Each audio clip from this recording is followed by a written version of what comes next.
할렐루야. 여러분들 또 30번째 맞는 선교 축제 여러분들 함께 얼굴 뵙게 돼서 반갑습니다. 아마 많은 여러분들이 파송한 선교사님들이 다 그렇게 언급했다시피 30번째라는 말 자체가 갖는 긴 세월, 긴 세월이란 말은 단순히 긴 세월이라는 뜻이 아니라 여러분 교회가 선교를 교회 존재에 아주 중요한 목적으로 삼고 있다는 것을 간접적으로 보여주는 거라고 생각됩니다. 그런 의미에서 저도 여러분들이 30년 동안 혹은 그 이상으로 선교에 참여하고 또 선교사를 보내고 또 선교를 위해서 기도하고 해주신 여러분과 교회에 감사를 드리고요. 이런 일들이 앞으로도 여러분 다음 세대를 통해서도 계속해서 이어져 갈 수 있도록 되기를 기대하고 소망합니다. 네, 제가 오늘 선교의 5가지 키워드라는 제목을 가지고 오늘 읽었던 본문 말씀, 오늘 아침에 목사님 또 오늘 본문 포함해서 선교에 관한 설교를 하셨다는 말씀을 제가 들었는데요. 네, 그래서 이 문장 안에는 5가지 정도의 어떤 개념들이 들어가 있습니다. 첫 번째, 이 천국 복음이, 두 번째, 모든 민족, 그다음에 증언되기 위하여, 그다음에 전파되리니 그제야 끝이 오리라. 이 5가지 개념들을 갖고 오늘날 코로나 시대 혹은 그 이후 시대에 우리 선교가 어떤 방향으로 가야 될 것인가에 대해서 여러분 같이 나누는 시간을 갖도록 하겠습니다. 천국 복음이, 여러분 복음 그런 말만 들어도 가슴이 심쿵하죠? 그래서 복음 무슨 말입니까? 좋은 소식입니다. 좋은 소식입니다. 그래서 하나님께로부터 우리에게 온 좋은 소식이 있다는 겁니다. 그 소식이 무슨 소식입니까? 여러분들이 잘 아시는 것처럼 태초에 하나님이 천지를 창조하셨다는 소식입니다. 여러분 이게 얼마나 좋은 소식인지 아세요? 하나님이 천지를 창조하셨다고요. 천지를 나를 만드신 분이 하나님이라고요. 그게 내게 왜 좋은 소식이에요? 그 하나님은 좋으신 분이기 때문에. 그 하나님은 전지하시고 전능하시고 모든 것에 가장 아름다운 분이시며 가장 최고의, 모든 것의 최고의 분인 그분이 이 세상을 창조하셨다는 겁니다. 우리가 뭐 물건 하나 만들어도 굉장히 기분이 좋은데 하나님이 전지하시고 전능하신 분이 이 세상을 창조하셨다는 겁니다. 더군다나 1절 3절에 보면 보시기에 좋았더라. 하나님이 창조해놓고 보시기에 너무너무 좋았다는 겁니다. 왜요? 완벽했다는 뜻이죠. 왜요? 하나님이 창조하셨기 때문에. 저는 하나님을 이렇게 지칭할 때 여러 가지 문장들이 있잖아요. 저 개인적으로 제일 좋아하는 게 하나님은 좋으신 분이다. God is so good. 하나님 정말 좋으신 분이다. 그게 저에게 너무 왜요? 그분이 우리에게 복된 소식을 허락해 주셨기 때문에요. 그리고 그 소식은 무엇입니까? 창세기 1장 22절에 있는 것처럼 하나님이 그들에게 복을 주어 이르시되 생육하고 번성하고 여러 바닷물에 충만하고 땅들에도 번성하라. 하나님이 모든 피조물을 어떻게 창조하셨냐면 복을 주시기 위해 창조하셨다는 겁니다. 그래서 하나님이 이 세상을 복을 주기 위해 창조하셨다는 그 소식이 바로 복음입니다. 그리고 그 창조는 너무나 아름답고 최고의 것이라는 겁니다. 여기 여러분 강대상 앞에 있는 꽃들이 왜 이렇게 아름다워요? 하나님이 창조하셨기 때문에. 오늘 날씨가 좀 추웠지만 하늘 보면서 하늘이 저렇게 청명하고 아름다운 게 왜 그래요? 하나님이 창조하셨기 때문에. 여러분 영성이 뭐예요? 영성을 여러 가지 말로 설명할 수 있지만 이렇게도 설명할 수 있어요. 하나님을 느끼는 힘. 하나님을 느끼는 힘. 그럼 누가 영성이 뛰어난 사람들이에요? 사소한 일에도 하나님을 느낄 수 있는 사람들. 저 여기 앉아서요 이 꽃 바라다 보면서 얼마나 마음이 심쿵했는지 알았어요? 이 아름다운 꽃을 누가 만들었다고? 하나님이 만드셨다고. 하나님, 오늘같이 이렇게 아주 상큼한 날씨를 누가 만드셨다고요? 하나님이 만드셨다고요. 그래서 여러분 주일날 설교를 듣고 하나님을 느끼는 일도 중요하지만 주일날 설교 드리러 교회 가려고 문 열고 하늘만 쳐다봐도 하나님을 느낄 수 있는 사람. 왜요? 그 하늘을 누가 만드셨다고요? 하나님이 만드셨다고요. 그게 좋은 소식이에요. 이 세상을 하나님이 만드셨다고요. 그런데 그냥 만들지 아니하시고 복을 주시기 위해 창조하셨다는 겁니다. 또 창세기 3장에 인간이 비록 그 하나님의 명령에 하나님의 순종하지 않고 죄를 졌지만 그러나 창세기 12장에 하나님께서 다시 한번 온 세상을 복을 주시기 위하여 하나님의 백성을 부르시는 겁니다. 여러분 창세기 12장 1절부터 3절 잘 아시죠? 하나님께서 아브라함에게 이르시되 너는 고향과 친척과 아버지 집을 떠나 내가 보여줄 땅으로 가라. 내가 너로 큰 민족을 이루고 내게 복을 주어 너의 이름을 창대케 하니 너는 복이 될지라. 너를 축복한 자에게 내가 복을 주고 너를 저주한 자를 내가 저주하리니 땅의 모든 족속이 너로 말미암아 복을 얻을 것이라 하신지라. 하나님 이 세상을 복되게 하셨다는 겁니다. 하나님 이 세상을 복 주셨다는 소식, 그게 good news, 그게 복음입니다. 그런데요 여러분 창세기 12장 1절부터 3절에 하나님이 아브라함을 통해 온 세상을 복 주시다고 하셨는데 이 말씀의 핵심은 사실은 여기서 주어는 여호와예요. 목적어는 아브라함이 아니고 목적어가 뭐예요? 땅의 모든 족속이에요. 하나님은 온 땅을 복주시길 원하는 겁니다. 하나님은 온 세상을 복주시길 원하는 거예요. 다 아는 사실이죠. 근데 우리 믿는 사람들이 이거 잘 인식하지 못하고 산다는 겁니다. 하나님의 복음은, 하나님의 복된 소식은 하나님이 온 세상을 복주시는 분이라고요. 하나님이 저와 여러분을 복주시고 저와 여러분을 구원하시는 분 정도가 아니라 온 세상을 복주시는 분이라고요. 그래서 여러분 성경 구절 많이 외우세요. 할렐루야. 네. 혹시 못 외우셔도 딱 한 구절, 성경 구절 한 구절 외운다. 그럼 외우는 성경 구절 뭐예요? 요한복음 3장 16절. 그래 한번 외워볼까요? 시작. 하나님이 세상을 이처럼 사랑하사 독생자를 주셨으니 이는 저를 믿는 자마다 멸망치 않고 영생을 얻게 하려 하십니다. 하나님이 누구를 사랑하셨다고요? 세상을요. 그러니까 제가 아무 말 안 하고 요한복음 3장 16절 읽읍시다. 읽고 하나님이 누구를 사랑하셨다고 그러면 저요 우리요. 물론 하나님이 저와 여러분을 사랑하셨습니다. 하나님은 온 세상을 사랑하신 겁니다. 그리고 그 안에 우리가 있는 겁니다. 이거 놓치시면 복음 놓치는 겁니다. 복음은, 복된 소식은 하나님이 나를 구원하셨다는 소식 정도가 아니라 하나님이 모든 만물을, 모든 피조물을 복을 주시고 구원하시겠다는 말씀이라는 겁니다. 그게 복음입니다. 그런데 창세기 12장 1절부터 3절 하나님이 그 일을 어떻게 하시겠다는 거예요? 예, 하나님이 아브라함을 불러다가 큰 민족을 이루고 즉 하나님의 백성을 만들고 그들에게 복을 주고 그들을 창대케 하고, 근데 그를 복을 주겠다가 아니에요. 복을 주고입니다. 문장이 안 끝났습니다. 문장이 어디에서 끝나요? 너희는 복이 될지니라. 그래서 하나님이 하나님의 백성에게 복을 주고 복이 되게 해서, 즉 복의 통로가 되게 하셔서 땅의 모든 족속을 복을 얻게 할 것이다. 이게 복음입니다. 복음은 하나님이 나를 구원한 소식이기도 하지만 복음은 하나님이 온 세상을 구원하시겠다는 소식이라는 겁니다. 이게 복음의 정의입니다. 예.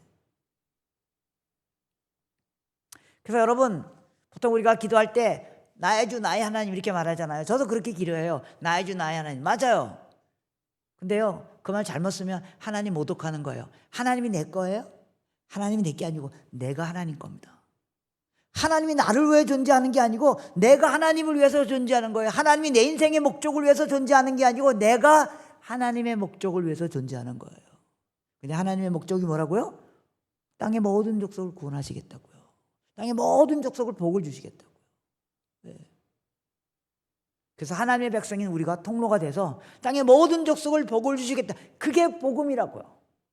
누가 여러분에게 복음이 뭡니까? 라고 물어보면 하나님이 나를 구원하신 겁니다. 예, 맞아요. 라고 한 걸음 더 나가서 하나님이 나를 통하여 모든 민족을 구원하시고요 예수 그리스도를 땅에 보내주시고 우리가 그 예수 그리스도의 십자가의 사역을 믿으면 나뿐만 아니라 온 세상이 구원을 얻게 된다는 소식이 복음입니다. 그게 복음입니다.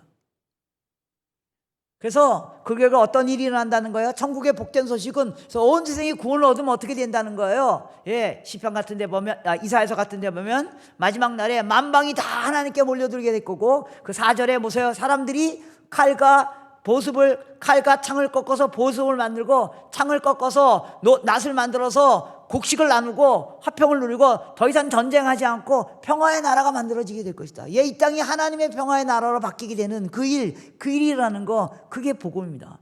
또서 이사야서 11장에 보면 그래서 그때 무슨 일이 일어난다고요? 하나님께서 공의로 이 세상을 다스리고 성실로 이 세상을 다스리고 어린 양과 이리가 함께 살며, 어린 양과 이리가 함께 살며, 여러분 어린 양과 이리는 가만 함께 놔두면 어떻게 돼요? 이리가 어린 양 잡아먹잖아요. 근데 하나님의 나라가 오면, 좋은 소식이 오면, 복된 소식이 오면 어린 양과 이리가 서로 싸우던 존재들이 하나가 되고, 어린아이가 독서글에 손 놓고 장난쳐서 물지 않고, 그리고 구절에 있는 것처럼 여를 아는 지식이 온 땅에 충만해지는 일이 일어나게 될 것이다.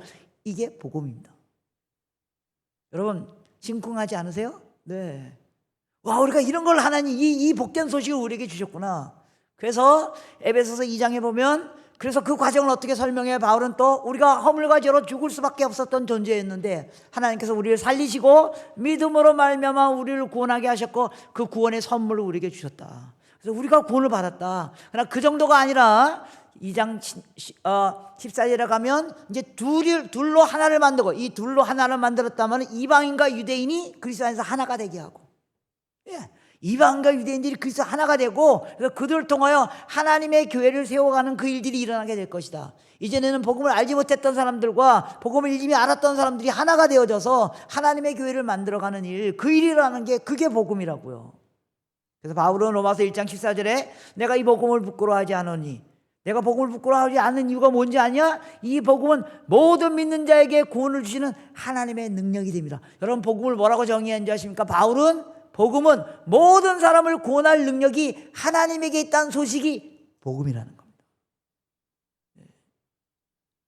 그래서 복음에는 하나의 의가 나타나 믿음에서 믿음에 이르게 하나니, 무슨 믿음에서 무슨 믿음에 이르게 된다는 거예요? 주님이 나를 위하여 십자가에 돌아가셨다는 믿음에서 우리가 어떤 믿음까지 이르게 된다는 거예요? 주님이 모든 사람을 위하여 십자가에 돌아가셨다는 믿음. 그래서 주님이 나를 구원하셨다는 믿음으로 출발하잖아요, 그죠? 근데 우리의 믿음이 더 커져서 하나님이 온 세상을 구원하실 것이라는 그 믿음을 생기는 거, 그리고 그 믿음대로 사는 사람이 의인이라는 겁니다. 성경은 이 얘기를 하는 겁니다. 여러분, 복음을 어떻게 정의하십니까? 왜 복음이라는 말을 들 때 여러분들이 가슴이 떨리고 가슴이 심쿵합니까? 왜냐하면 그 복음은 나를 죄에서 구원한 정도가 아니라 하나님이 나를 통하여 온 세상을 구원하시겠다고요. 하나님의 백성이 복의 통로가 되어서 온 세상을 구원하셔서 온 세상이 다 하나님 앞에 찬양과 경배와 영광을 돌리는 그날이 온다고요. 그게 바로 복음입니다. 그리고요, 두 번째, 그래서 이 복음은 모든 민족 가운데 전파되어야만 합니다. 하나님 우리를 구원하시겠다는, 하나님이 온 세상을 구원하시겠다는, 하나님이 온 세상을 구원하시기 때문에 이 복음은 반드시 모든 민족 가운데 전파가 되어야 된다는 겁니다. 두 번째 키워드입니다. 지난 200년간의 세계복음화 현황을 살펴보면 두 개의 키워드로 나눌 수 있습니다. 하나는 놀라운 진보입니다. 그리고 또 하나는 비극적 현실입니다. 지난 200년 동안 선교가 놀랍게 진행됐습니다. 또 한편에는 그러나 복음이 정말 돌파가 안 일어나는 지역들이 아직도 남아있다는 겁니다. 지난 2000년 동안의 세계 선교 상황을 보게 되면요, AD 200년, 300년경에 기독교가 이스라엘 중심으로, 유럽을 중심으로, 남유럽을 중심으로 머물러 있었지만 지금 역사 시간이 아니기 때문에 껑충 뛰어서 1500년, 1600년 넘어가면서 복음이 전 세계로 확산되는 역사가 일어나게 됩니다. 그때 발견의 시대가 열리면서 저기 초록색 그물로 된 게 이슬람 지역입니다. 그리고 파란색으로 된 게 기독교 지역입니다. 그러니까 기독교 지역이 이슬람 지역에 막혀가지고 아시아 지역으로나 아프리카로 못 오게 됐다는 겁니다. 그러나 발견의 시대가 열리면서 항해술이 열리면서 유럽에 있던 기독교가 전 세계로 확산되어지는 일이 1500년, 1600년 넘어와서 일어나게 됩니다. 그래서 1900년 정도에 가면 저기 노란색으로 되어 있는 그림 대부분의 지역에 복음이 들어가는 놀라운 복음의 진보가 일어나게 됐습니다. 그래서 여러분 보시기에 좌측의 상단에 보면 AD 400년경만 해도 복음은 로마를 중심으로 해서만 머물러 있었습니다. AD 100년경에. 그리고 400년경에 로마 북부 유럽 지역이 복음화되어지기 시작하고요. 그 다음에 오른쪽으로 가면 AD 1500년까지만 해도 복음은 유럽 중심으로만 머물러 있었습니다. 물론 이제 그 사이에 복음이 AD 6세기, 7세기에 아시아 오기도 했지만 무슬림이 거의 확장되기 시작하면서 복음이 점점 어려움을 겪게 됐습니다. 그래서 복음의 메인 핵심은 유럽에 머물러 있다가 이게 1500년, 1600년 넘어가면서 전 세계로 확산되어지는 일들이 일어나게 됐습니다. 그래서 1900년 사이에 보시면, 그래서 여러분 도표에서 보시는 것처럼 색깔이 조금 흐려졌는데요. 그래서 잘 보이실지 안 보이실지 모르겠지만 1500년 경만 해도 선교 확장이 거의 없었습니다. 특히 개신교 선교 확장이, 그때 개신교가 아직 생기지 않았기 때문에. 그러나 1600년, 1700년, 특별히 1800년, 2000년 넘어가면서 굉장히 빠른 속도 선교 확장이 일어나게 되고 거의 모든 대부분의 지역에 복음이 들어가는 일이 일어나게 됐습니다. 또 특히 최근에 일어나는 아주 중요한 그 변화는요, 저기 그래프 중에 밑에 있는 진한 빨간색, 이게 기존의 서구 교회들입니다. 서구 교회들의 지금 기독교 성장이 조금 주춤합니다. 그래서 이전에 기독교 국가였던 유럽, 미주, 그 다음에 오세아니아의 기독교 인구가 줄어들고 있고 혹은 정체되어 있고, 반면에 아시아, 아프리카, 남미 지역에 어마어마하게 기독교가 확산되고 있습니다. 상상을 초월할 정도로 기독교가 비서구 지역에 확산되고 있습니다. 이게 지난 200년 사이에 일어났던 놀라운 복음의 진보입니다. 예를 들면 무슬림 중에 회심자들의 증가 숫자도요, 예를 들면 700년부터 2000년, 700년이 언제입니까? 무슬림이 620년경에 시작됐거든요. 그래서 무슬림이 시작되면서부터 지난 2000년까지 무슬림 가운데 예수를 따르는 숫자보다 지난 2000년 이후에 무슬림 가운데 적극적인 선교 활동이 일어나가지고 지난 2000년 이후에 무슬림 가운데 예수를 따르는 숫자가 훨씬 더 많아졌다는 겁니다. 그래서 놀라운 복음의 진보가 지난 200년 사이 일어나고 있습니다. 예를 들면 부르키나파소라는 나라가 있습니다. 부르키나파소는 서부 아프리카입니다. 서부 아프리카 지역이 왜 중요하냐면 불어권이기 때문에 그렇습니다. 불어권. 예. 그러니까 아프리카의 중남부 아프리카는 영어권입니다. 그러니까 영국과 유럽이 통치를 했기 때문에 영어를 쓰는 지역이었어요. 근데 영국과 미국이 선교사를 많이 파송했기 때문에 중남부 아프리카는 비교적 많이 복음화되어져 있습니다. 뭐 80%, 90%까지 복음화되어 있습니다. 그러나 서부와 북부 아프리카는 어디가 지배하고 있었어요? 프랑스가 지배하고 있었습니다. 그래서 불어권의 프랑코폰 아프리카 지역입니다. 예. 그래서 근데 프랑스가 개신교 선교사를 파송하는 나라가 아니기 때문에 이 지역의 기독교가 많이 확장되지 않았습니다. 특히 저 지역에 여러분 교회에서도 불어권의 선교사를 파송한 선교사님들이 있지 않습니까? 불어권에 가서 북아프리카 불어권에 가서 복음을 전하는 것은 상당히 어렵습니다. 예. 불어도 해야 되죠. 영어도 해야 되죠. 뭐 아랍어도 해야 되죠. 현지말도 해야죠. 마을 언어 해야 되죠. 상당히 어려운 지역입니다. 그래서 이 지역에 복음의 돌파가 상당히 안 일어나고 있었습니다. 1960년만 해도 예수 믿는 사람이 10,000명 정도밖에 안 됐습니다. 최근에 예수 믿는 사람들이 굉장히 늘어나서 불어권 지역, 무슬림 지역 안에도 복음의 돌파가 확산되고 있습니다. 선교사 파송도요, 보시면 아시다시피 여러분들 한국이 두 번째로 많이 선교사를 파송하는, 이건 약간 옛날 통계입니다. 요새는 어디가 더 많이 파는 브라질입니다. 예. 브라질 한국보다 더 많은 선교사를 파송합니다. 예. 또 우리가 말하는 의미에서 선교사가 아니고 다른 의미에서 선교사라고 말할 때는 필리핀이 제일 많이 파송한 겁니다. 예. 제가 이제 그걸 나중에 설명하겠습니다. 아무튼 한국도 선교에 많은 참여를 하는 일들이 여러분들이 지난 30년 동안 선교했던 그 기간에 일어난 겁니다. 예. 여러분이 도표에 보시는 것처럼 1979년만 해도 불과 40년 전만 해도 40년 전이죠. 40년 전만 해도 한국에서 나간 선교사가 79명밖에 안 됐어요. 근데 지금 25,000명, 26,000명을 넘어가고 있습니다. 그래서 굉장히 빠른 속도로 지난 40년 동안에 한국 선교도 발전을 하게 됐습니다. 그러나 한편에는 놀라운 이런 복음의 진보가 있지만 또 다른 한편에는 비극적 현실이 있다는 겁니다. 복음이 돌파가 안 일어나고 있다는 겁니다. 예를 들면 세계 종교의 흐름을 보시면요, 이게 기독교 인구의 흐름입니다. 그러니까 1900년에 34% 정도가 기독교인이었는데 지금 33%로 조금 내려왔습니다. 조금 기독교는 제자리에 머물러 있습니다. 전체 인구가 아까 기독교가 많이 확산된다 그랬는데 뭐야? 한편에서는 아시아, 아프리카, 남미 지역에서는 기독교가 어마어마하게 확산되고 있지만 과거의 기독교 지역이었던 유럽과 서구에서 기독교 인구가 줄어드는 거예요. 그러니까 한쪽에서 늘어나고 있는데 한쪽에서 줄어드는 거예요. 그래서 제자리에 머물러 있는 거죠. 반면에 무슬림 인구는요, 1900년에 세계 인구의 약 12.5%였습니다. 근데 지금 22%입니다. 그래서 2050년이 되면 무슬림 인구도 30% 정도가 될 것입니다. 그래서 2050년 되면 기독교가 약 30% 내지 33%, 무슬림이 30%, 세계 인구의 3분의 2가 기독교인 아니면 무슬림입니다. 그래서 기독교인들하고 무슬림하고 싸우면 세계 평화는 끝입니다. 자꾸 무슬림하고 싸우려고 하지 마십시오. 이거 서구 사람들이 하는 겁니다. 우리 자꾸 거기 껴가지고 그 싸움에 들어가시면 안 됩니다. 우리가 무슬림하고 잘 지내야 됩니다. 그래야지 복음을 전할 수 있지 않겠습니까? 그래서 무슬림 인구가 빠르게 늘어납니다. 이 빠르게 늘어나는 가장 원인은 출생률의 증가 때문에 그렇습니다. 출생률에 대부분의 서구 국가나 또 한국도 마찬가지죠. 이게 좀 개발 국가 안에서는 선진 국가 안에서는 인구 증가율이 굉장히 적습니다. 반면에 무슬림이나 그런 쪽의 인구 증가율이 굉장히 높습니다. 그래서 무슬림 인구가 빠르게 증가합니다. 또 오히려 무종교 인구가 줄어들고 있습니다. 여러분, 근대화되고 현대화되면 사람들이 종교를 안 가질 것이다. 천만에요. 사람들이 종교에 관심을 더 많이 갖습니다. 종교의 영적인 문제에 더 많이 관심이 있습니다. 반면에 힌두교와 불교도 오히려 늘어나고 있습니다. 오히려 토속 종교가죠. 하늘색이 토속 종교거든요. 토속 종교가 줄어들고 있는 겁니다. 그래서 전반적으로 지금 주요 종교 가운데 기독교가 오히려 정체에 있다는 겁니다. 불교나 무슬림이나 힌두교들이 늘어나고 있다는 겁니다. 또 한 가지 지금 비극적인 현실 중에 하나는 여러분 도표에서 보신 것처럼 첫 번째 맨 왼쪽이 1800년이잖아요. 그러니까 1800년에 74% 이렇게 돼 있는데요. 무슨 뜻이냐면 AD 0년서부터 74% 그러니까 26% 지역에 복음이 들어가는데 1800년이 걸렸다는 겁니다. 그런데 1800년부터 1900년까지 1900년에 또 제가 눈이 잘 안 보이는데 50 몇 프로죠? 그러니까 50 몇 프로입니까? 54%. 그러니까 1800년서부터 100년 동안 또 다른 25% 지역에 복음이 들어갔다는 겁니다. 또 1900년서부터 2000년까지 또 다른 25% 지역에 복음이 들어갔다는 말입니다. 그래서 복음이 빠른 속도로 확산되고 시작했는데 근데 2000년 보십시오. 2000년 지난 다음부터는요 복음이 더 속도가 느려지기 시작한다는 겁니다. 전파의 속도가. 예.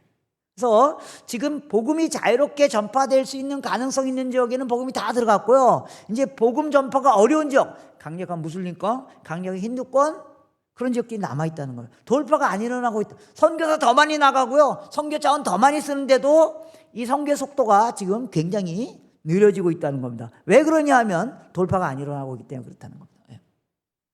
그래서 예를 들면 이제 제가 이 그림을 전체로 넘어가겠습니다. 예, 이 그림 보시면, 죄송합니다. 제가 이게 좀 이렇게 항공을 바꿔야 되는데 못 바꿨는데, 여기 그림을 잘 보시면 안에 짙은 노란색 있잖아요. 예, 짙은 노란색이 소위 말하는 복음주의적 그리스도인들입니다.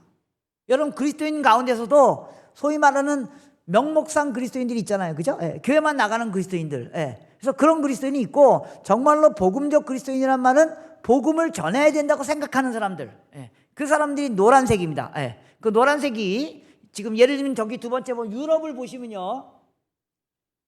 여기 유럽을 보시면요. 예, 그러니까 복음을 믿는 그리스도인보다 옅은 노란색, 뭐예요? 무늬만 그리스도인 사람들이 많다는 겁니다. 예, 무늬만 그리스도인들이 많다는 겁니다. 한편 중국을 보시면 중국의 그리스도인의 대부분은 다 짙은 노란색이에요. 그러니까 옅은 노란색이 조금밖에 없어요. 그러니까 중국의 그리스도인들은 다 성경을 있는 그대로 믿는 그리스도인들이라는 겁니다. 그래서 중국 교회의 미래가 밝다는 겁니다. 예. 유럽은요, 기독교인들이 많지만 저 옅은 노란색까지 다 기독교인에 포함됩니다. 그 중에 정말로 성경을 있는 그대로 믿는, 즉 복음을 전해야 된다는 거, 예수 그리스도가 유일한 구세주라는 걸 믿는 사람의 숫자가 상당히 적다는 겁니다. 예. 자, 그다음에 이제 중심에서 가까운 파란색은 옅은 파란색은 뭐냐 하면 약간 녹색하고 파란색 같이 된 지역을 말하는 겁니다. 복음을 알고 있는 사람들과 가까이 있는 문화에 있는 사람들, 그러니까 복음으로부터 가까이 있는 사람 중에 예수 안 믿는 사람, 그런 뜻입니다. 그러니까 어디가 제일 많아요? 중국이 제일 많죠. 예. 그러니까 중국 사람들이 아직 예수 안 믿는 사람이 많이 있지만, 그러나 그들이 다 누구하고 가까이 있냐 하면 이미 복음을 알고 있는 사람들하고 가까이 있다는 겁니다. 예. 그래서 빠른 시간 내에 중국이 또 복음화될 가능성이 훨씬 더 높다는 겁니다. 예. 자, 그런데 이제 파란색으로, 짙은 파란색으로 갈수록 복음을 알고 있는 사람들과의 거리가 먼 지역에 있는, 그러니까 지리적으로 거리가 먼 거냐, 문화적으로 멀리 떨어져 있는 데가 가장 많은 게 인도 지역입니다. 예. 그래서 지금 무슬림 선교도 지금 중요하지만 인도 선교가 지금 돌파라는 관점에서 볼 때는 정말 돌파가 안 일어나는 지역입니다. 왜 그러냐 하면, 여러분들 아까도 뭐 인도 선교사님도 많이 계시고 그렇게 하지만, 인도는요, 복음이 돌파되는 지역은 돌파가 일어나요. 돌파가 안 되는 지역은 정말 돌파가 안 일어나요. 왜 그렇습니까? 여러분, 인도는 아시다시피 인도는 무슨 사회예요? 계급 사회입니다. 사회계급. 예. 그래서 각 계층별로 어떤 계층이 복음을 들으면 그 복음이 그 다음 계층으로 넘어가야 돼요. 안 넘어간다는 겁니다. 예. 문화가 다르게 서로 만나지 않기 때문에요. 예. 예를 들면 지금 인도에서 가장 복음이 활발하게 움직여지는 계층이 달릿이라는 계층입니다. 인도 인구의 약 30%를 차지하고 있습니다. 이 사람들은요, 달릿은 불가촉 천민이라고 불러요. 그러니까 영어로 untouchable, 만지지 말라고, 너무 더럽기 때문에 만지지 말라고, 그렇게 천대를 받는 그룹들입니다. 그거 보통 아웃캐스트라 그래요. 캐스트가 계급이잖아요. 계급 밖에 있는 사람들이라니까. 그러니까 계급 안에도 들어가 있지 않은, 그래서 그냥 뭐 거리에서 청소하고, 그다음에 하수구 청소하고 빨래하고 이런 거, 그런 거 하는 사람입니다. 근데 이 인구가 30%예요. 근데 거기에 복음이 들어갔어요. 그러니까 복음이 폭발하는 거예요. 문제는 그 달리 계층이 복음을 믿으니까 그 나머지 계층들이 복음에 반응하지 않는 거예요. 여러분, 인도가 복음화 되려면 어느 계층이 변화가 일어나야 돼요? 브라만 계층이 변화가 일어나야 돼요. 근데 복음이 안 들어. 왜요? 브라만 사람들이 보기에 달릿은 정말 비천한 사람들이거든요. 그들이 믿는 복음을 안 믿겠다는 겁니다. 그래서 사실 지금 가장 미전도 종족 단위별로 복음으로부터 단절되어 있는 지역들이 많은 지역이 인도 지역입니다. 이런데 돌파가 전혀 안 일어나고 있다는 겁니다.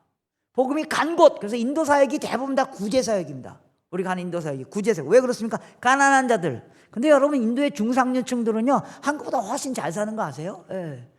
거기서 타겟팅 해야 된다는 겁니다. 거기도 타겟팅을 해야 된다는 겁니다. 예. 그래서 지금 이제 짙은 파란색 이 지역에 가서 일하는 선교 자원은 30분의 1입니다. 30분의 1입니다. 그래서 이 균형이 안 맞는다는 겁니다. 그래서 선교를 많이 하고 더 많이 하지만 돌파는 안 일어나고 있다는 겁니다. 그래서 세계를 인구의 관점으로 보면 세계 지도가 이렇게 바뀐다는 겁니다. 저기 가운데 노란색이 뭐예요? 저게 인도입니다. 인도가 지금 복음화라는 관점에서 볼 때는 가장 접근해야 하기 어려운 지역이고 남아있는 과제가 큰 지역이라는 것입니다. 자, 아까 부르키나파소 복음이 전파됐다 그랬죠. 근데 문제는 뭐냐면 여기 복음이 들어가면 뭐예요? 1년 평균 연소득이 578달러예요. 578달러. 578달러는 뭐예요? 한 달에 50달러로 산다는 거예요. 하루에 1,500원으로 산다는 거예요. 그럼 복음이 들어가면 뭐예요? 여전히 기아선상에서 허덕이는데, 복음이 무엇인가, 뭐 어떤 의미에서 복된 소식인가, 이런 고민을 지금 아프리카 지역에서 하고 있습니다. 예를 들면 루안다 같은 지역은요 89%가 예수 믿습니다. 그러니까 거의 다 예수 믿는다는 겁니다. 그런데 1994년에 루안다는 후투족과 투치족으로 나뉘어져 있거든요. 두 족속으로 쌓여 있어요. 그래서 두 족이 항상 싸워요. 그래서 이쪽에서 대통령이 나오면 이쪽이 싫어하고, 이쪽이 대통령이 이쪽이 싫어하고, 그래서 막 서로 싸워요. 예. 그런데 한 번은 투치족에서 대통령이 나왔는데, 후티족에서 투치족에 나온 대통령을 로켓 쏴가 비행기 떨어져 죽게 만들었어요. 그래서 이 두 민족이 싸우기 시작하는 거예요. 그래서 90일 만에 80만 명이 죽었어요. 근데 그들이 80%가 예수 믿는 사람들이에요. 89%가 예수 믿는 사람들이에요. 예수 믿으면 뭐예요? 서로 죽이는데. 이걸 배경으로 만든 영화가 호텔 르완다라는 영화예요. 여러분 나중에 한번 기회 있으시면 호텔 르완다라는 영화 보세요. 이게 이제 어떤 호텔 직원의 이야기예요. 그냥 호텔에서 일하던 사람이에요. 그리고 어저께까지만 해도 교회에서 뭐 집사님, 장로님하고 서로 막 지내던 사람인데 오늘부터 서로 죽이는 거예요. 죽이는 이유가 너는 후투지고 나는 투치족이기 때문에.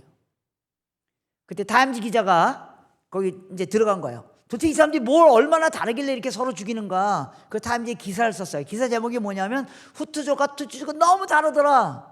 콧구멍 사이즈가 0.1mm 차이가 나더라. 안 다르다는 거예요. 아무 다른 것도 없는데 이쪽은 그냥 우리 조상이 후투고 이쪽 조상은 우리가 투치라고, 그래서 서로 죽이는 거예요. 복음이 들어간다 할지라도 복음이 정의와 평화를 만들어내지 않는다면 그건 복된 소식이 아니라는 거죠. 이런 문제가 또 지금 있습니다. 또 아까 무슬림 가운데 이렇게 많은 사람들이 2000년 이후에 그리스도를 따르는 일로 일어났다 그랬죠. 근데 문제는 뭐냐면 여전히 무슬림 10만 명당 나가 있는 선교사 한 명밖에 없습니다. 최근에 이런 무슬림 지역에서 이제 사역하시는 분들의 얘기를 들어보세요. 들어보시면요, 무슬림 가운데 예수 믿는 사람들 있잖아요. 그 사람들이 사실 복음을 전해서 예수 믿는 게 아니고요, 사실은 하나님이 꿈에 나타나십니다. 지금 무슬림 안에서의 선교는 하나님이 꿈에 그들에게 이적과 기적으로 나타나요. 그래서 관심을 갖고 선교사를 찾아오는 거예요. 그래서 왜요? 그 지역에서 일하는 선교사들이 너무 적기 때문에요. 그래서 여러분 그림의 왼쪽에 보시면 화면을 바라보면서 왼쪽에 저기 세계 인구의 약 33%가 예수 믿는 사람들이고요, 40%는 뭐냐면 예수 믿는 지역에 있는 예수 안 믿는 사람들이에요. 예수 믿는 지역에 있는 예수 안 믿는 사람들이 예수를 안 믿으면 그건 누구 책임이에요? 그들 책임이에요. 우리가 복음을 전했는데 안 믿었으니까. 문제는 뭐냐면 저 27% 지역, 복음을 스스로 복음을 전할 수 있는 교회가 없는 지역, 그 지역에서 일하는 선교 에너지는 2.5%밖에 안 된다는 겁니다. 이게 균형이 안 맞는다는 겁니다. 이런 것에 대한 변화가 이제 필요하게 되는 겁니다. 그래서 이 그림에 보시면, 여러분들 그림에 보시면 왼쪽에 있는 사람들 밑에 그리스도인들이 있고요, 그 다음에 두 번째가 뭡니까? 무슬림들이 있고요, 그 다음에 종교를 안 갖고 있는 사람들, 그 다음에 세 번째 노란색이 힌두고, 그 다음에 불교 이렇게 있지 않습니까? 그런데 그리스도인들이 갖고 있는 자원의 대부분을 다 그리스도인 지역에서 사용하고 있다는 거예요. 선교사를 보내도 이미 교회가 있는 지역으로 가는 것은 그게 나쁘다는 말이 아닙니다. 나쁘다는 말이 아니라 모든 민족의 복음이 전파되기 위해서는 복음이 안 들어가 있는 중심으로 불교권이나 힌두교권 쪽으로 이 자원이 흘러가야 된다는 겁니다. 자, 최근에 한국 교회의 선교사 증가도 지금 제로입니다. 더 이상 선교사가 늘어나지 않습니다. 물론 계속 선교사가 나가잖아요. 근데 이제 한국이 30년 40년 되니까 은퇴해서 들어오는 선교사들 있잖아요. 은퇴해서 들어오는 선교사, 그다음에 나가는 선교사 플러스 마이너스 했더니 제로라는 겁니다. 그래서 더 이상 선교사가 늘어나지 않습니다. 물론 선교사를 많이 내보내는 것만 좋은 일이 아닙니다. 선교사를 많이 내보내는 게 좋은 일이 아니라 좋은 선교사를 많이 내보내는 게 좋은 일입니다. 좋은 선교사를 내보내야 됩니다. 과연 그래서 그럼 좋은 선교사는 어디에서 나옵니까? 좋은 선교사는 좋은 그리스도인이 좋은 선교사가 됩니다. 그럼 좋은 그리스도인은 어디에서 나옵니까? 좋은 교회에서 나옵니다. 그럼 우리가 한국 교회는 지금 좋은 교회인가? 이 질문을 하게 되는 거라는 겁니다. 이런 문제들이 우리에게 과제로 남아 있습니다. 자, 그다음에 이 복음이 증언되어야만 합니다. 모든 민족 가운데 증언되어야만 합니다. 어떻게 오늘날 시대에서 이 복음이 증언되기 위해서 어떤 이슈들이 있냐면, 이제 코로나 이후에 세계 선교 방향이 어느 쪽으로 가냐면, 여러분, 코로나가 세계화 때문에 일어나는 현상이잖아요, 그죠? 세계 때문에 일어나는 현상입니다. 세계가 막 서로 움직이고 막 왔다 갔다 하고, 그러니까 한쪽에서 병이 터지니까 그게 전 세계에 그냥 확산이 되고, 그래서 코로나 일어난 이후에 나온 그 중심적인 단어 중에 하나가 탈세계화입니다. 탈세계화. 너무 세계가 막 서로 가까이 있고 막 왔다 갔다 하고 그러니까 이 코로나가 확산되니까 좀 거리를 두자는 겁니다. 탈세계화, 탈세계화. 그래서 탈세계화인데, 그래서 세계화의 반대쪽에는 탈세계화가 있습니다. 근데 탈세계화를 좀 긍정적인 단어로 표현하면 지역화입니다. 지역화. 그래서 글로벌도 중요하지만 로컬도 중요하다는 겁니다. 그래서 최근에, 이건 오래전부터 사용했던 단어지만, 지구촌화, 글로컬라이제이션, 글로벌과 로컬이 함께 균형을 잘 맞추는 그런 쪽으로 선교가 가야 된다는 겁니다. 선교는 글로벌라이제이션과 매우 관계가 있습니다. 왜요? 전 세계를 향하여 나가고 선교를 보내고 막 세계를 품고, 그죠? 이게 다 글로벌이라는 개념이잖아요. 그러나 글로벌도 중요하지만 로컬도 굉장히 중요하다는 겁니다. 둘 사이가 균형을 잘 맞춰야 된다는 겁니다. 예를 들면, 여러분, 코로나 시대, 이전부터 그렇게 됐지만, 코로나 시대에 더 많이 여러분들이 홈쇼핑 하잖아요. 홈쇼핑, 그죠? 홈쇼핑. 홈쇼핑으로 많이 물건을 사잖아요. 홈쇼핑 넘버1이 어디예요? 쿠팡입니다. 쿠팡, 그죠? 넘버2가 어딘지 아세요? 당근마켓이라는 데입니다. 여러분, 혹시 당근마켓이 무슨 뜻인지는 아시고 쓰시죠? 당근마켓이 무슨 뜻이에요? 당근 파는 게 아닙니다. 당근마켓이 당신의 근처 마켓, 그런 뜻이에요. 당근마켓은 일종의, 여러분 다 사용하시죠? 중고거래 사이트인데, 내가 이제 거기에 가입하면요, 내가 주소를 반드시 넣어야 돼요. 주소를 가입하고 제가 이제 물건을 사기 원해서 거기서 물건을 검색하잖아요. 그러면 반경 4km 안에 있는 물건만 검색돼요. 내가 만일 우리 아이를 위해서 자전거를 하나 사줘야 되겠다, 그래서 자전거 딱 검색하면 반경 4km 안에서 중고 자전거가 올라온 것만 딱 검색이 돼요. 그래서 쭉 보고 내가 요거 좋다, 요거 사야 되겠다, 살려고 이제 그 주인하고 연락하려고 주인이 딱 주소를 보니까 바로 우리 옆동 아저씨야. 그래서 이제 그냥 아파트 밑에서 만나는 거야. 만나가지고서 이렇게 뭐 자전거를 주고받고 뭐 이렇게 하다가 돈을 주고 그러다, 이거 누구 줄 거예요? 그러니까, 우리 아이 중학교 2학년인데요. 그 아이 줄 거예요. 그러니까, 그래요. 우리 아이는 중학교 3학년인데, 어느 중학교 다니세요? 우리 평전 중학교 다니는데, 우리도 평전 중학교 다니는데, 그래요. 그 우리 아이들 2학년 때 썼던 교과서 좀 나눠드릴까요? 참고서 좀 나눠드릴까? 거기서 막 대화가 진행되는 겁니다. 그래서 그 로컬 안에서 움직임이 일어나는 거예요. 또 어떤 분은, 이게 우리 어머니가 물김치를 아주 잘 담그는데, 이거 한번 우리 동네 한번 팔아봐야 되겠다. 그래서 당근마켓에 올려요. 그래서 물김치를 올리면 그 물김치는 어떤 물김치인가? 진짜 좋은 물김치예요. 나쁜 식자재 안 쓰고 정성껏 맞는 거예요. 우리 동네 사람이 먹을 거니까. 그러면서 그 안에서 다이나믹이 일어나게 됩니다. 이게 로컬라이제이션입니다. 이게 더 활성화되고 시작한다고 있다는 겁니다. 그래서 글로벌과 로컬이, 그런데 이제 우리 당근마켓에서 제가 이렇게 막 검색했는데 내가 원하는 자전거가 없잖아요. 그러면 다른 지역 당근마켓하고 IT로 연결되는 거죠. 그래서 거기서 가져오는 거예요. 그래서 로컬과 글로벌이 잘 균형을 맞추는 일이 매우 매우 중요하다는 겁니다. 선교도 마찬가지라는 겁니다. 앞으로 미래 선교가, 이제까지 한국 선교가 이게 보내는 데 관심이 많이 있었어요. 보내는 거. 그게 나빴다는 말이 아닙니다. 잘못됐다는 말이 아닙니다. 근데 보내는 일에도 관심이 있지만, 선교는 처음부터 들어갈 때부터 나올 거를 염두에 두고 나와야 돼요. 선교는 가서 그들의 교회를 세우는 거잖아요. 우리의 교회를 세우는 게 아니에요. 그들의 교회를 세우는 거니까, 그들의 교회가 세워지면 우린 철수해야 돼요. 그래서 여러분들 선교사 파송할 때, 이제 파송 예배 드릴 때 권면의 말씀으로, 김안무개 선교사님 선교지에 가서 뼈를 묻을 때까지 충성하십시오. 무슨 말인 줄 알아요? 그렇게 헌신하란 말이죠. 근데 여러분, 선교지에 뼈 묻으시면 안 됩니다. 빨리 나오셔야 됩니다. 빨리 그들의 교회를 만들어주고 나와야 된다고요. 나와가지고 어디로 와요? 한국으로 오는 게 아니고 또 다른 마을로 가야 된다는 겁니다. 왜냐하면 선교는 그들의 교회를 세우는 거기 때문에요. 그래서 현재 리더가 너무너무 중요하다는 거예요. 여러분 교회 쭉 보니까 현재 리더들을 후원하는 분들도 있는 것 같은데, 그들이 내부자들이 더 중요하다는 겁니다. 선교사는 외부자이기 때문에. 예를 들면 이번에 코로나 때문에 코로나가 팍 터졌잖아요. 그래서 선교사들이 철수하려고 그랬어요. 근데 이제 못 철수했잖아요. 두 가지 이유 때문이에요. 하나는 교통수단이 없는 거죠. 처음에 그랬잖아요. 그래서 못 철수해요. 두 번째는 또 뭐야? 교통수단이 있음에도 불구하고 못 나오는 선교사님도 있어요. 왜 못 나냐면 내가 선교지를 떠나면 선교지가 다 무너지기 때문에. 그건 선교 잘못한 겁니다. 내가 떠나도 그들이 튼튼하게 그들의 교회를 지킬 수 있어야 된다는 겁니다. 그래서 우리가 가서 뭘 하는가가 중요한 게 아니라 우리가 가서 그들이 뭘 하도록 어떻게 도울 것인가. 내부자 중심의 선교운동으로 그래서 코로나 같은 일이 와서 선교사 다 철수해도 아무 문제가 없어야 된다는 겁니다. 최근에 여러분 중국 안에 선교사님들 다 철수한 거 아시죠? 거의 없습니다. 이제 뭐 다 철수했습니다.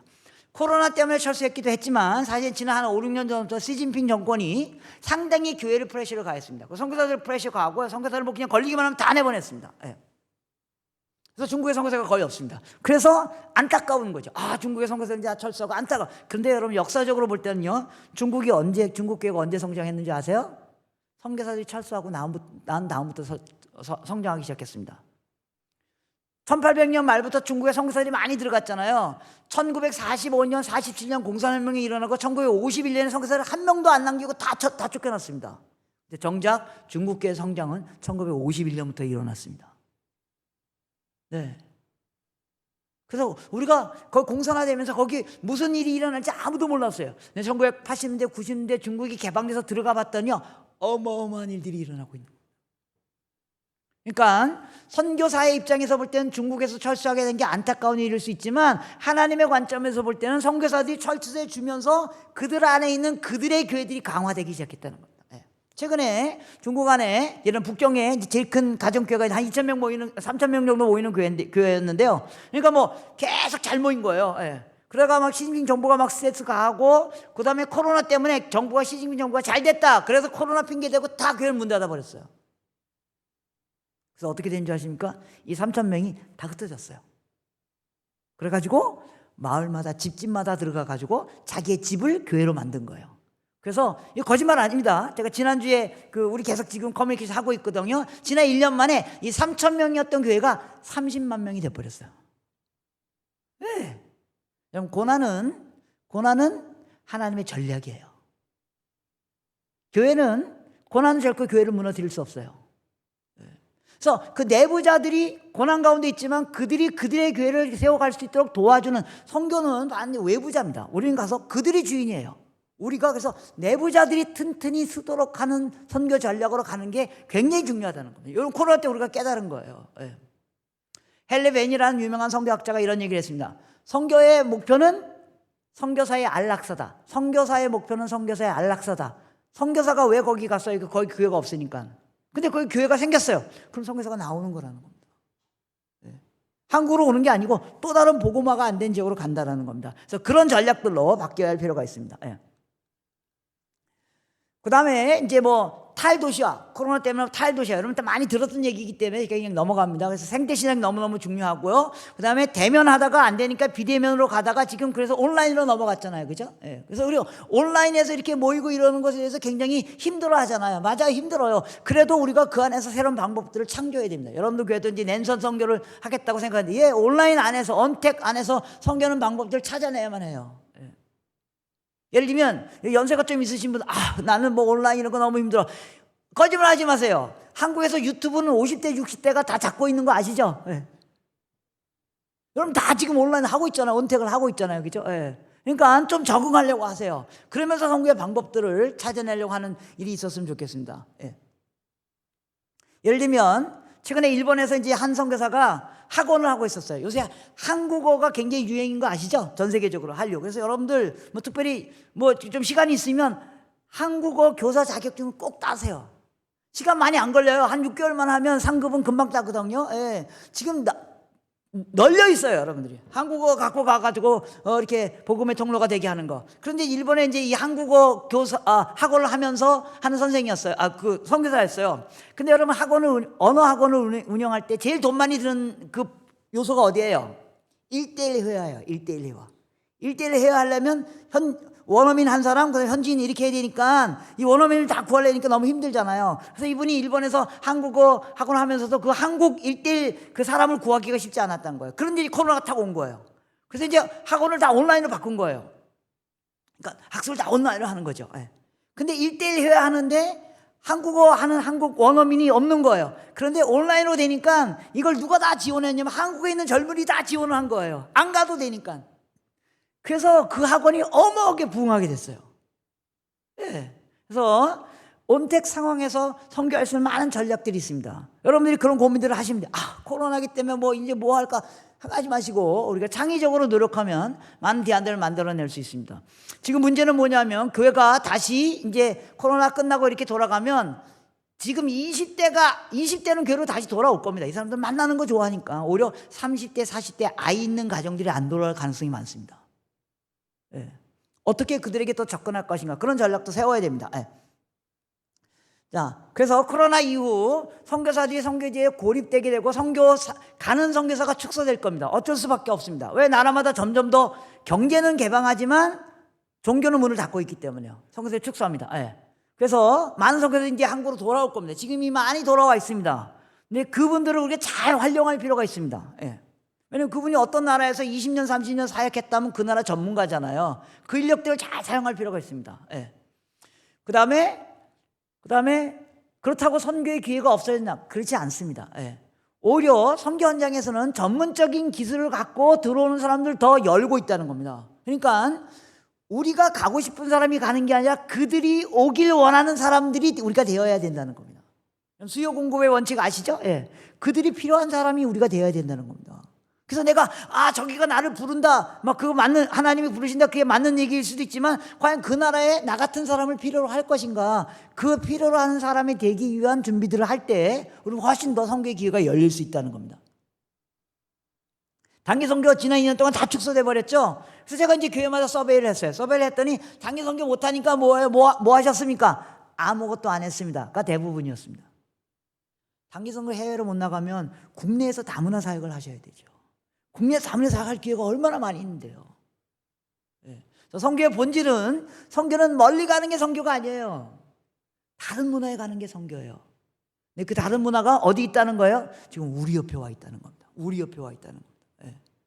여러분 지난 2주 전에 아프가니스탄 사람 500명이 한국에 들어온 거 아시죠?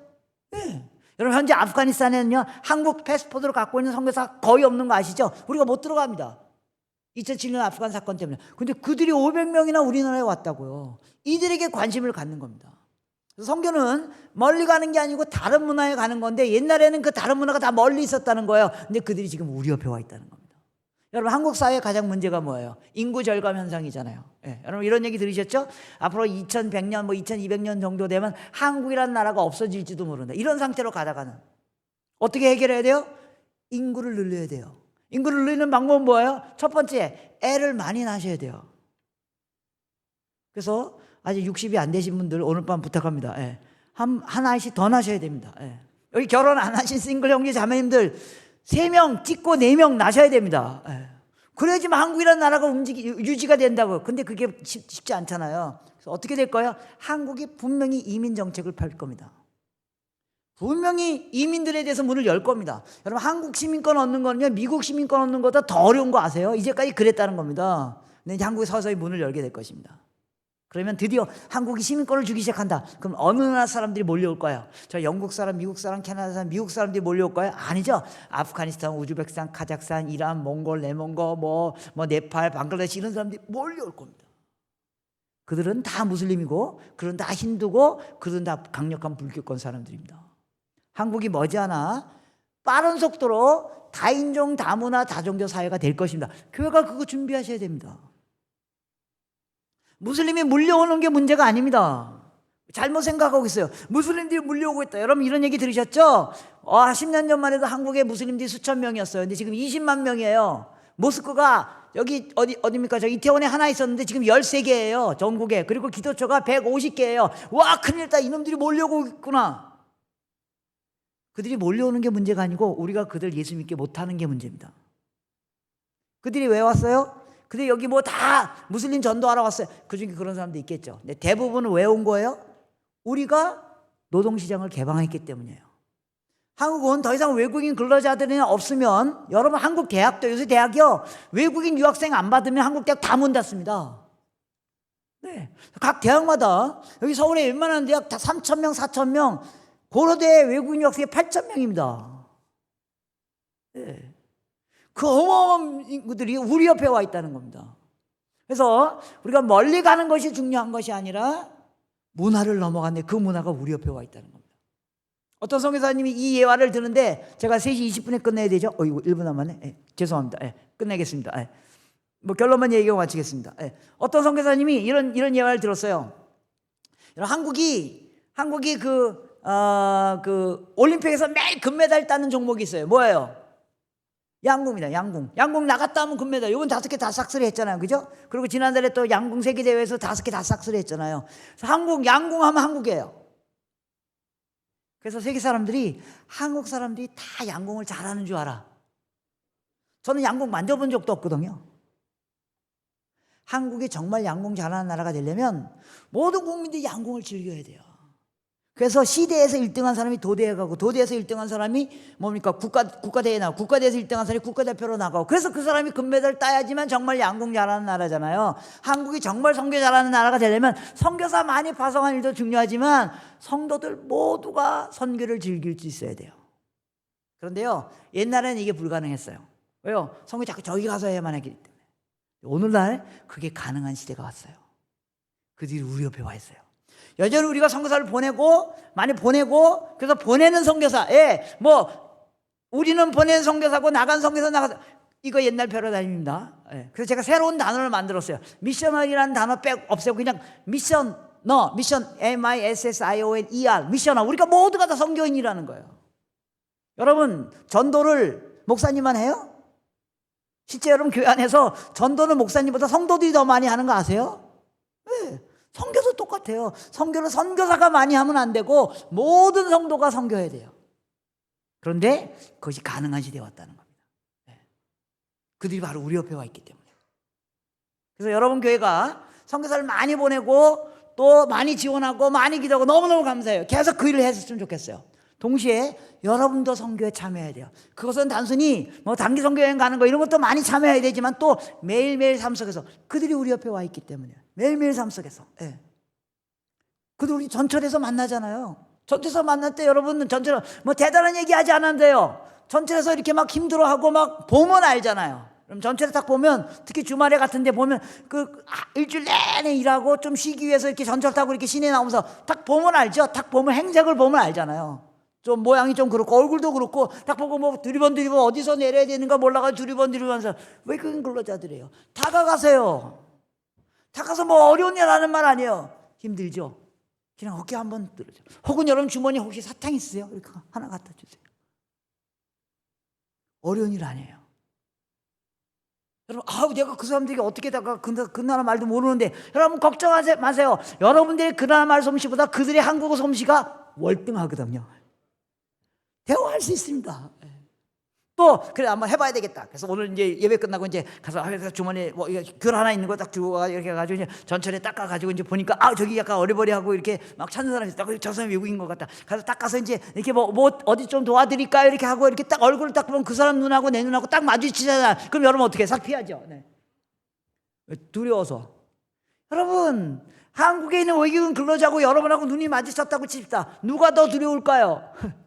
그들이 더 두려워하고 있습니다. 여러분 해외에 살아보신 적 있으시지 않습니까? 우리가 먼저 손을 내밀어야 돼요. 네. 그래서 이제 저는 그런 의미에서 지금이야말로 정말 한국교회가 선교할 시대에 왔다는 겁니다. 이전에는 선교사들만 열심히 하면 됐어요. 그리고 우리가 그들을 위해서 열심히 기도하면 됐어요. 지금 글도 해야 되지만 지금 우리 모두가 선교할 수 있는 시대에 와 있다는 겁니다. 이 기회를 여러분 놓치시면 안 됩니다. 여러분 교회가 이제 선교 행사를 30년 이상 했고 또 하면서 이제 새로운 지역 선교의 지경을 넓혔으면 좋겠습니다. 그래서 교회만 선교하는 게 아니라 성도들 모두가 선교하는, 교회만 나가서 금메달 따는 게 아니라 우리 모두가 선교를 즐기는, 그리고 그 가능성 있는 시대에 열려 있습니다. 여러분 조금만 눈만 열면 그들이 바로 우리 옆에 와 있습니다. 여러분들의 그런 선교적 참여를 통해서 여러분 교회 선교가 한 걸음 더 나아가는 그런 놀라운 역사가 일어나기를 축복합니다. 기도하겠습니다. 하나님 아버지, 이 전국 복음이 모든 민족 가운데 증언되고 전파되니 그치야 끝이 오리라고 하였사오매, 하나님 이 복음이, 이 놀라운 복음이, 이 우리의 가슴을 뜨겁게 하는 이 복음이, 하나님이 모든 사람을 구원할 능력이 하나님에게 있다는 이 복음이 모든 민족 가운데 전파될 수 있도록 하나님 우리가 그 길을 계속해서 걸음을 걸어갈 수 있도록 주님 축복하여 주시옵소서. 특별히 최근에 그들이 우리 가운데 오고 있어하며 하나님 우리 가운데 와 있는 다문화 가족들, 다민족들, 외국 유학생들에게 우리가 좀 더 관심을 갖고 그들을 향하여 걸음을 내딛음으로 말미암아 모든 민족이 복음을 들은 놀라운 역사가 우리 심판보국의 다음 30년의 또 사역을 통해서 계속되어질 수 있도록 축복하여 주시옵소서. 예수님의 이름으로 간절히 기도하옵나이다.